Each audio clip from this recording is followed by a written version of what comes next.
Bonjour à tous, j'espère que vous allez bien, que vous avez passé une super semaine. Moi j'ai passé une très bonne semaine et aujourd'hui on va parler de générosité, l'un de mes sujets préférés. Et on va aborder ce sujet avec mes deux pasteurs préférés qui sont à ma droite et à ma gauche. Et on va commencer aujourd'hui par présenter Gétro Camille. Bonjour la team, ça va bien? Bonjour tout le monde, bienvenue. T'as passé une bonne semaine? Me souviens pas, j'ai fait trop de choses. Donc c'est que t'as passé une très bonne Certainement, en tout cas, j'ai pas eu le temps de m'ennuyer, ça c'est sûr. D'accord. Élise Lazarus, comment vas-tu? Depuis que je sais que je fais partie de tes deux pasteurs préférés, je vais mais super bien. C'est très touchant. Donc vous avez passé une très bonne semaine. Oui. Aujourd'hui, on va aborder le thème de la générosité. Et je me suis posé une question. Est-ce qu'on pourrait mettre en synonyme chrétien et générosité l'un à côté de l'autre? Ah, Élise. Ça dépend. Est-ce qu'on parle, si tu dis chrétien, est-ce qu'on parle du fait d'appartenir à une église et peut-être que tu n'as même pas choisi parce que c'est traditionnel et que tes parents l'étaient? Dans ce cas-là, non. Parce que des gens qui ont l'étiquette chrétien et qui ne sont pas généreux, j'en connais. Par contre, si derrière chrétien, tu mets des personnes qui ont choisi d'avoir une relation profonde avec Dieu et de regarder le monde autour d'eux un peu avec les yeux de Dieu, alors oui, je pense que chrétien et générosité, ça devrait aller ensemble. Alors, j'ai un texte pour ça, un grand texte. Est-ce que quelqu'un peut me lire Marc 12, versets 41 à 44, s'il vous plaît? Marc 12, verset... 41 à 44. Tu l'as déjà, Élise? Non. Je l'ai presque, j'ai trouvé 12. Pareil, le premier qui arrive, là, tu m'as dit Marc 12, Ah, je me suis 41, 44. S'il te plaît. Puis Jésus s'assit en face des troncs à offrande du temple, et il regardait comment les gens y déposaient de l'argent. De nombreux riches donnaient beaucoup d'argent. Une veuve pauvre arriva et mit 2 petites pièces de cuivre, d'une valeur de quelques centimes. Alors Jésus appela ses disciples et leur dit « Je vous le déclare, c'est la vérité. Cette veuve pauvre a mis dans le tronc plus que tous les autres, car tous les autres ont donné de l'argent dont ils n'avaient pas besoin. Mais elle, dans sa pauvreté, a offert tout ce qu'elle possédait, tout ce dont elle avait besoin pour vivre. » C'est vraiment un geste incroyable parce que... Alors, plus aujourd'hui parce que je ne vais plus sur Paris, mais je pense que vous avez été confrontés à ça dans les rues, malheureusement. Et il n'y a pas qu'à Paris, hein, c'est dans toutes les grandes agglomérations où il y a beaucoup, on est sollicité, mais perpétuellement, par des SDF, par des marginaux, par toutes sortes de personnes qui ont soit besoin, soit pas envie d'aller travailler. Donc, demandent un geste et de l'aide. C'est vrai qu'il y a des associations. Les adventistes ont une association qui s'appelle ADRA, si je peux me permettre, et qui aide, mais dans le monde entier. Je trouve ça vraiment génial. Mais de notre côté, on a quelque chose aussi à faire, je pense. Alors, on ne peut pas aider tout le monde. Je pense, on ne peut pas aider tout le monde. Mais la plupart du temps, est-ce que quand on donne, on n'aurait pas tendance à donner le superflu, ce qui ne va pas... Mais c'est difficile de donner quelque chose où on pourrait se dire « moi, je pourrais en avoir besoin ». Alors là, c'est une question extrêmement profonde qui finalement interroge sur ma motivation. Ma motivation. Je me suis rendu compte, et je vais être très transparent, je vais à Paris régulièrement, et dès que je vais à Paris, j'ai un peu d'argent sur moi pour le donner aux pauvres qui pourraient me solliciter. Mais si je fais ça, c'est, je pense, pour peut-être 80% pour avoir la conscience tranquille. Parce que je me sens mal quand c'est un peu égoïste. Je me sens mal quand je vois quelqu'un qui est dans la pauvreté, j'ai l'impression que ça pourrait être moi. Et je me sens coupable parce que moi, je ne suis pas dans le grand besoin. Je ne suis pas dans la faim, je ne suis pas dans la grande précarité dans la rue. Et... pour des raisons culturelles et éducatives qui ne sont pas ni bonnes ni rationnelles. En tout cas, je me sens un peu coupable. Et donner de l'argent, c'est une manière, quelque part, de me dédouaner. Je ne dis pas que c'est mal en soi-même, mais je pense qu'il y a une manière beaucoup plus profonde et beaucoup plus belle de donner. Peut-être que j'en suis à 3-4% de cette manière belle-là, mais en tout cas, je la cherche. Je la cherche, cette manière où on donne simplement par amour. Et on ne donne pas simplement pour, comme les riches, pour se donner une prestance et démontrer qu'on a des moyens, qu'on est puissant. Ou bien comme moi, pour se donner bonne conscience et faire en sorte que, bon, voilà, j'ai contribué au moins, c'est pas de ma faute, quoi. Voilà, mais voilà. Donc c'est la question de motivation. Je voudrais juste dire quelque chose pour moi qui est extrêmement important parce qu'un texte comme celui qu'on vient de lire, il peut être mal compris. Parce qu'en effet, là, Jésus prend un cas précis d'une femme et il dit « Ah, c'est super, elle donne même ce dont elle a besoin. » Si Jésus dit ça, c'est pas tant pour dire « Faudrait tous faire pareil et donner tout ce dont on a besoin et regarder... » Parce que là, il essaye de montrer que c'est pas parce qu'un riche donne plein de choses qu'il faut être « Waouh !» Il y a des gens bien plus incroyables que ça. Donc, je crois qu'il essaie de dire aux disciples, ne vous laissez pas avoir par les circonstances extérieures.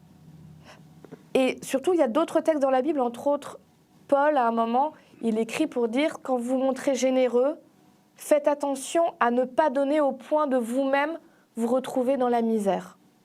Ça va très vite, tu sais, de trouver une forme de, alors c'est un grand mot, de glorification, d'être fier de soi-même en disant, moi, j'ai donné même ce dont j'avais besoin. Maintenant, ma famille, elle n'a pas de quoi manger.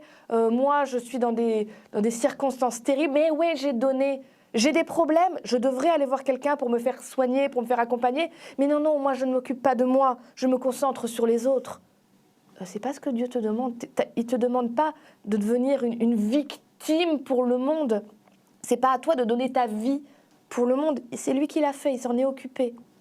Être généreux, c'est aussi être généreux envers soi-même et savoir prendre soin de soi pour pouvoir prendre soin des autres.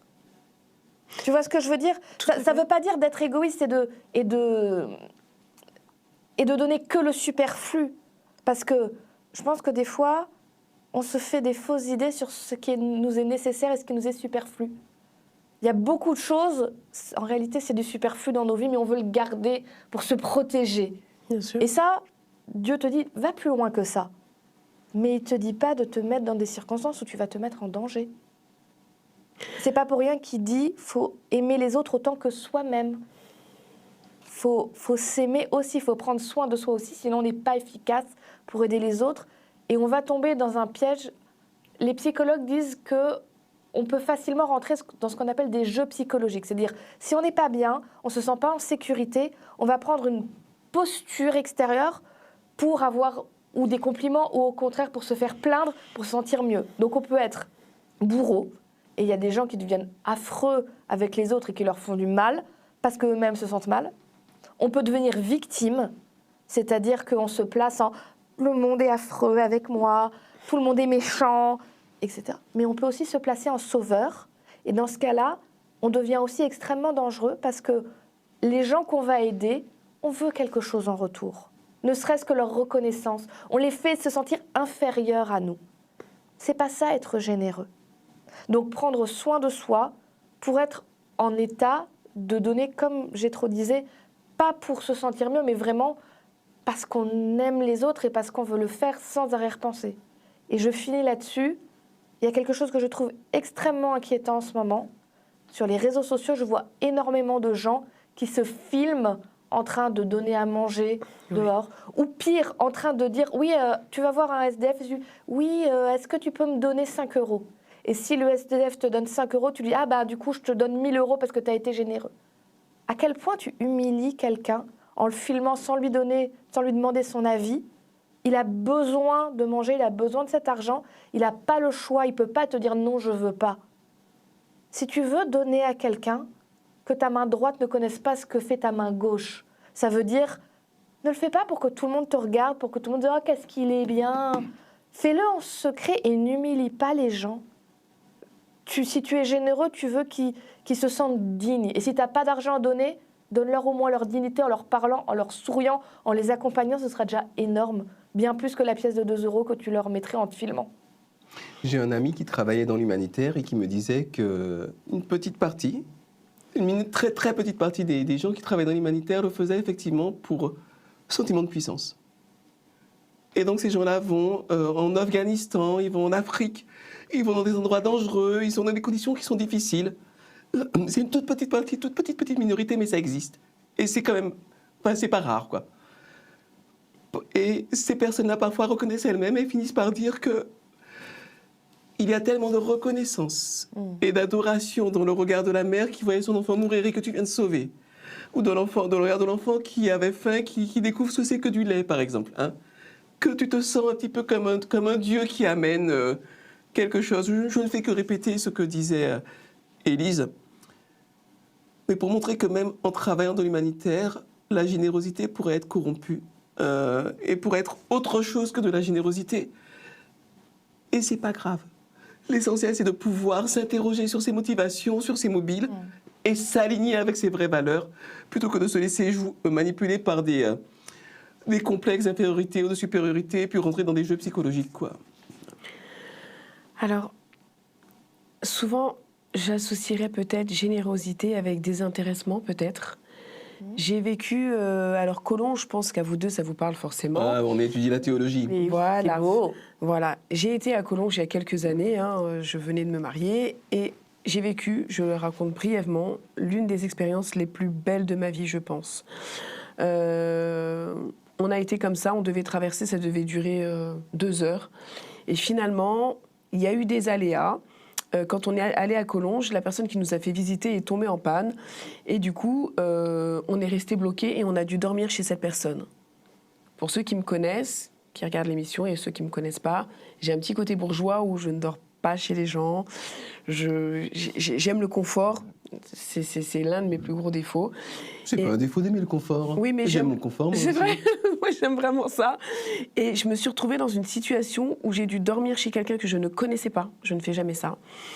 Et on s'est rendu compte qu'il y avait un autre couple qui était bloqué à Collonges, que eux ne connaissaient pas, personne ne se connaissait. On s'est retrouvés à dormir chez eux aussi. Les appartements à Collonges ne sont pas très grands, d'accord. Et sachant que cette personne qui est pasteur aujourd'hui a une famille, avait déjà sa famille à ce moment-là, j'ai vu de la beauté, de la bonté dans ce foyer. Je ne connais plus ce pasteur. C'était un one-shot. Et j'en parle, je suis très émue. Il nous a servi à manger.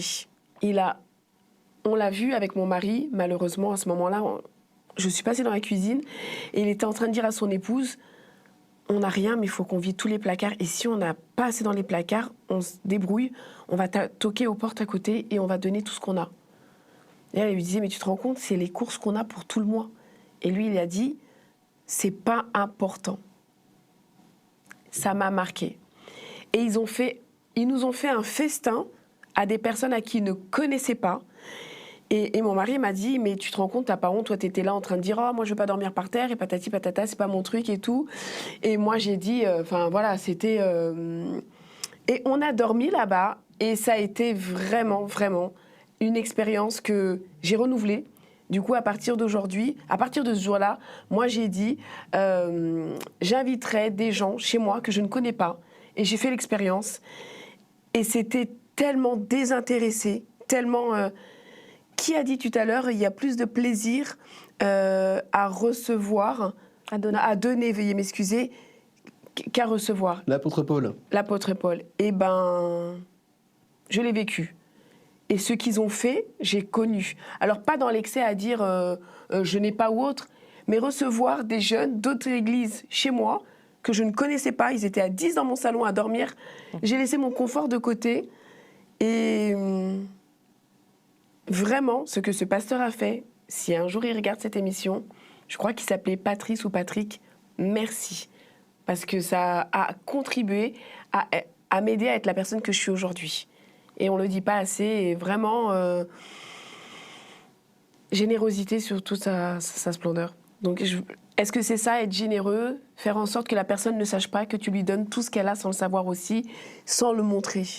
Et je trouve ça génial. Voilà. Peut-être qu'un indice, c'est la joie. Quand on est généreux, un indice, c'est la joie. Parce que finalement, je peux me sacrifier et vider tous mes placards, mais pour me glorifier.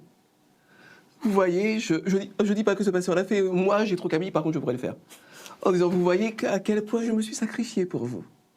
alors que vous ne le méritez pas. Mais il ne le savait même pas que je savais. Et c'est ça qui est génial. C'est qu'on est passé par hasard.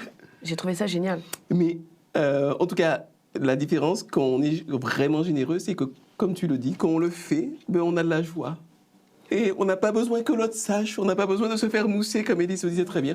On n'a pas besoin de se glorifier, on a de la joie parce que la générosité porte en elle-même sa propre récompense. Quelque part, quand on est généreux avec les autres, on est généreux avec soi-même. Ce qui est beau dans la générosité, c'est que tu ne peux la vivre que si toi-même, tu as décidé de vivre dans la reconnaissance.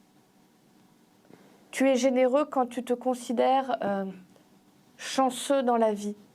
Si tu es dans la rancune, si tu es dans dire « je mériterais plus », j'ai déjà pas moi ce que je mériterais d'avoir, tu peux pas être dans la générosité parce que voilà, tu es dans la revendication. Tu es dans la revendication, donc déjà qu'on me donne ce que je mérite et puis après on verra pour aider les autres. Quand tu es dans la générosité de tous les jours, je veux dire, alors on a donné des exemples qui sont très beaux, mais la petite générosité de tous les jours, un truc tout bête, hein, tu es dans les métros parisiens. Je suis désolée, il me marque les métros parisiens parce que voilà, hein, le RERD, le RERD. Et juste choisir de faire un sourire à quelqu'un, ou de laisser passer quelqu'un, ou de laisser son siège. Des petites choses. Traverser la rue, la voiture s'arrête et choisir de lui faire un petit sourire et un petit signe en passant. C'est de la générosité de tous les jours. Là, ça ne te coûte rien. Là, franchement, à part un peu d'énergie. Et encore. Et encore. Mais ça, moi, quand ça m'arrive en tant que conductrice, que je laisse passer et qu'on me fasse un petit signe, un petit sourire, qu'est-ce que j'ai envie de recommencer à laisser passer les gens? Et qu'est-ce que ça me fait du bien dans ma journée? Mais ça, à nouveau, on ne le vit que si on se dit « je suis reconnaissant de la vie que j'ai.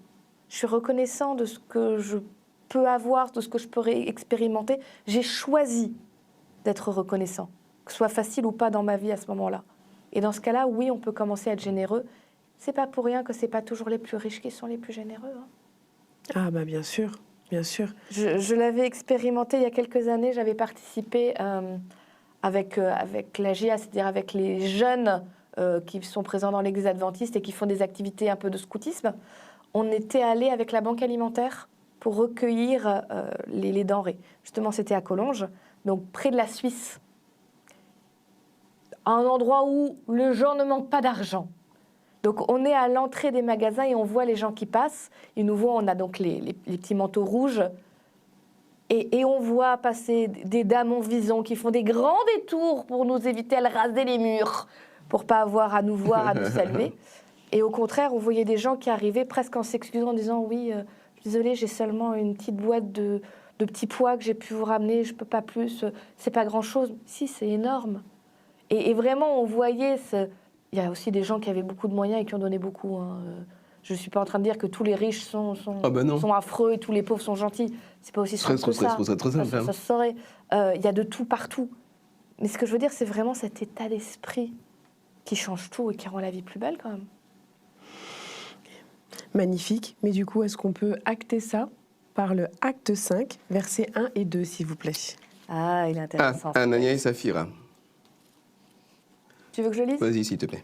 Mais un homme, appelé Ananias, dont la femme se nommait Saphira, vendit, d'accord avec elle, un terrain qui leur appartenait. Il garda une partie de l'argent pour lui et alla remettre le reste aux apôtres.